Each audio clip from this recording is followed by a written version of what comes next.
Imagine carrying the weight of unprecedented public scrutiny, relentless political attacks, and the crushing expectations of millions, yet never once breaking stride or losing your focus. This is the reality of a woman who has been a lawyer, a first lady, a senator, a secretary of state, and a presidential nominee, making her the most experienced candidate to ever seek the highest office in the land. She is a figure who has been simultaneously revered as a feminist icon and vilified by her political opponents, navigating a labyrinth of gender bias and partisan warfare with an iron will. Her journey from a conservative Chicago suburb to the absolute pinnacle of American power is a masterclass in resilience, strategic brilliance, and the relentless pursuit of progress. To understand her legacy is to understand the evolution of women in modern politics and the fierce battles fought in the shadows of the highest echelons of global power. The genesis of this extraordinary political journey began in the autumn of 1947 in Chicago, Illinois. Born into a deeply conservative, middle-class household in the suburb of Park Ridge, her early years were defined by the strong values and high expectations of her parents. Her father, a successful textile businessman, instilled in her a fierce competitive spirit and a strong work ethic, while her mother taught her the importance of civic duty and quiet perseverance. Initially drawn to the conservative politics of her youth and the Republican establishment, her worldview underwent a profound transformation during her time at Wellesley College. Immersed in the turbulent political climate of the late 1960s, she became deeply involved in the anti-war movement and student government. She made history by becoming the first student in the college's history to deliver the commencement address, using the platform to openly criticize the political establishment and the ongoing Vietnam War. This intellectual awakening signaled a dramatic shift toward progressive activism and set the stage for her future political identity. This newfound political consciousness led her to Yale Law School, where she was one of the few women in a sea of male peers who often dismissed her capabilities. She refused to be marginalized, excelling academically and becoming deeply involved in the complex legal and political issues of the era. It was here that she was assigned to the Watergate inquiry staff, immersing herself in the highest levels of constitutional law and political crisis management. This early exposure to the mechanics of a presidential scandal provided her with an invaluable education in the ruthless realities of Washington politics. It was also at Yale that she met a fellow law student from Arkansas, a chance encounter that would inextricably link her destiny to the most dramatic political saga of the late 20th century. After graduating, she briefly worked in Washington before moving to Arkansas, a decision that would test her independence and shape her formidable legal career. In Arkansas, she quickly established herself as a formidable legal mind, fiercely protecting her professional identity and even keeping her maiden name for the first decade of her marriage. She became the first female tenured professor at the University of Arkansas School of Law and later a highly successful partner at a prestigious corporate law firm, specializing in patent infringement and intellectual property. She was not merely a political spouse, she was a highly successful, independent attorney who commanded respect in the courtroom and the boardroom. Her transition into the political spotlight began when her husband was elected governor of Arkansas.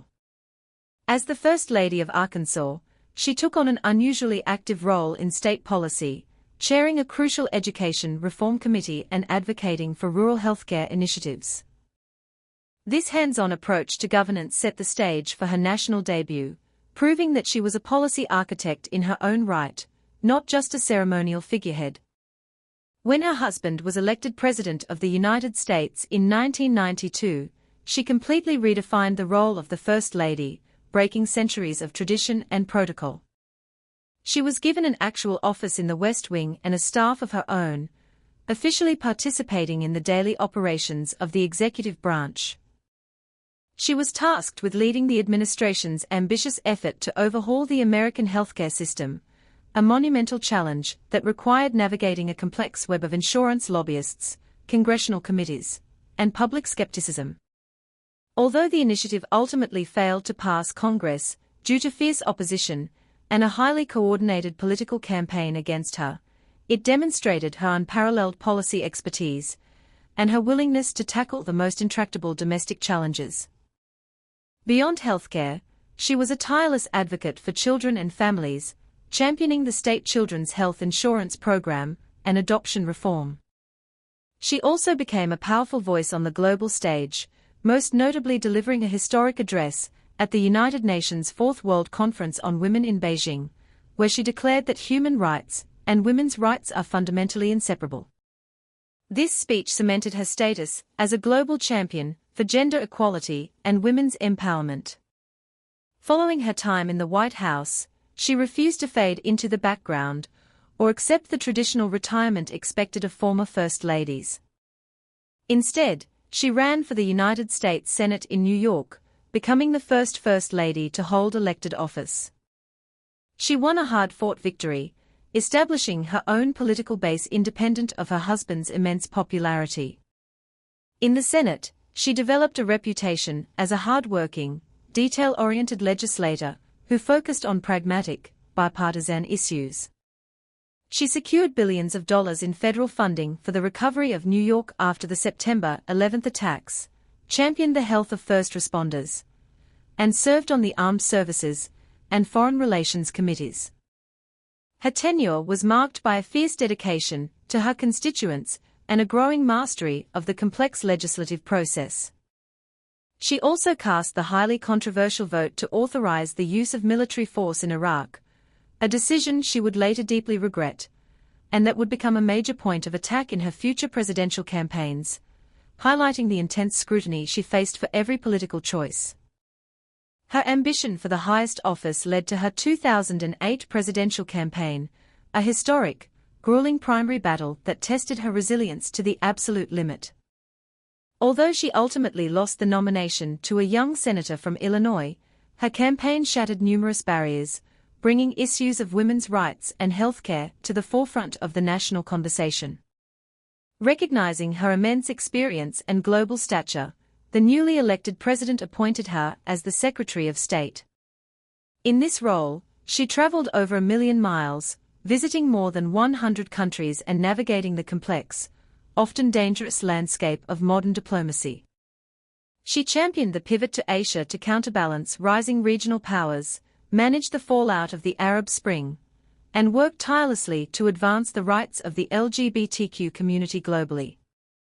She embraced digital diplomacy, using social media to connect directly with foreign populations and promote American values. Her tenure was not without severe crises, most notably the tragic attack on the diplomatic compound in Benghazi, which subjected her to intense, highly politicized congressional investigations. Despite the relentless scrutiny, she maintained her composure, defending her decisions and her deep commitment to the diplomatic corps. In 2016, she launched her second, and ultimately final, bid for the presidency. She was widely considered the most qualified candidate in the history of the modern political system, yet she faced a highly unconventional opponent and a deeply polarized electorate. The campaign was defined by unprecedented media scrutiny, relentless partisan attacks, and external interference. In a stunning and heartbreaking upset, she won the popular vote by millions, but lost the Electoral College, falling just short of the ultimate prize.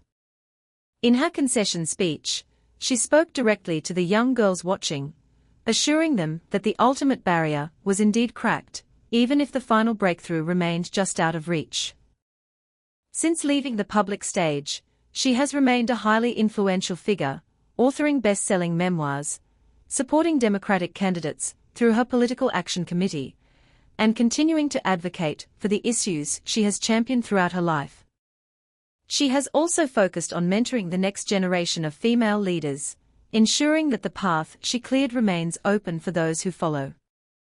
The legacy of this extraordinary woman is a profound exploration of the cost of power, the burden of public service, and the unyielding pursuit of progress.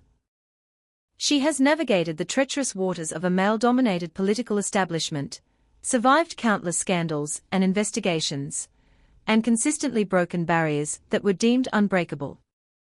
She transformed the role of the First Lady from a ceremonial hostess to a powerful policy architect, and she paved the way for every woman who has since sought high office.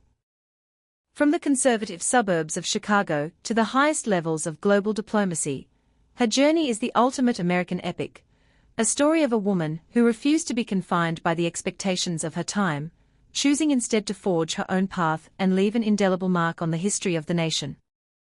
Her life stands as a powerful reminder that true leadership requires not just the ability to win, but the courage to endure, to adapt, and to keep fighting long after the battles are supposed to be over.